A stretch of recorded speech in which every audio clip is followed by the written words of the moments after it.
If a bear has honey, we would use an apostrophe to say it's the bear's honey. Hi there, it's Shannon, and welcome to another episode of Yay English, your channel for all your English questions. Today, we are going to continue our series on punctuation. Remember that punctuation is the marks we use in writing to help readers understand what we mean. Today's topic is the apostrophe. We are going to talk about the two most common uses for the apostrophe. By the end of today's lesson, you will know what apostrophes are and you will know how to use them. So what are we waiting for?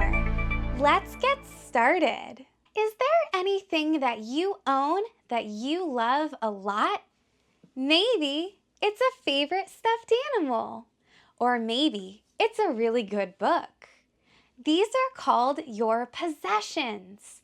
A possession is something that belongs to you. The first use for an apostrophe is to show possession, what you own. To show possession using an apostrophe, take your noun, add the apostrophe, and then add an S. For example, what if your cat had a toy?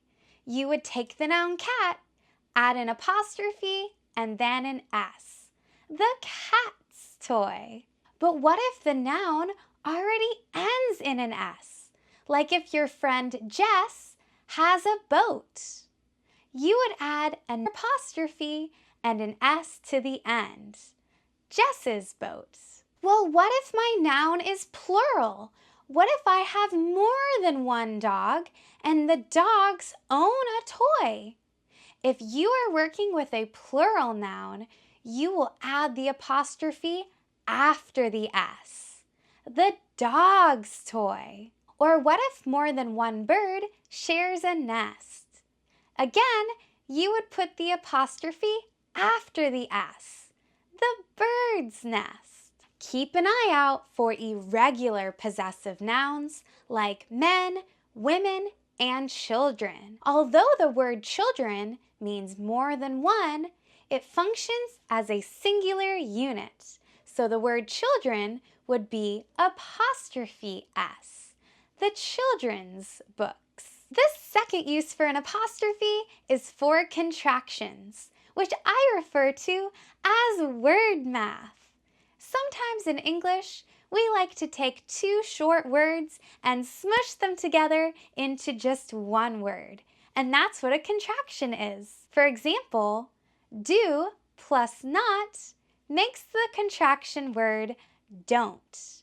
You see in the word don't that I use an apostrophe to replace the letter O. Or how about this one? We plus will. We plus will makes the contraction word wheel. In this word, we use an apostrophe to take the place of two letters, W and I. All right, now that you know what apostrophes are, I am going to put your knowledge to the test. I am going to show you some words and phrases, and it's up to you to determine where the apostrophe should belong. It's time to step it up. First, we have a word math question. Does plus not. Doesn't.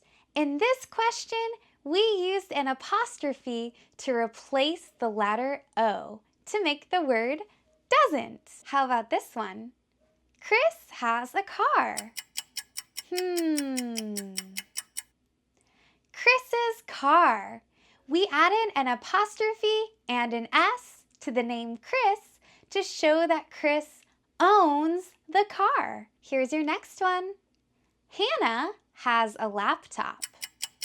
Hannah's laptop. We added an apostrophe and an S to our noun Hannah to show that the laptop belongs to her. If you got that question right, hit that like button. Try this one. The women have a party. The women's party. Although the word women has a plural meaning. It's an irregular possessive noun. So we add an apostrophe S after the word women. And here's your last one. The hamsters share a wheel. The hamster's wheel. This phrase contains a plural noun, so we put the apostrophe after the S to show that more than one hamster owns the wheel. There you go! Now you know what apostrophes are and you know how to use them. So now I want to hear from you. Comment below with some apostrophe examples. Thank you so much for watching. Don't forget to subscribe so you never miss out on a new video. I'll see you next time on Yay English! Bye!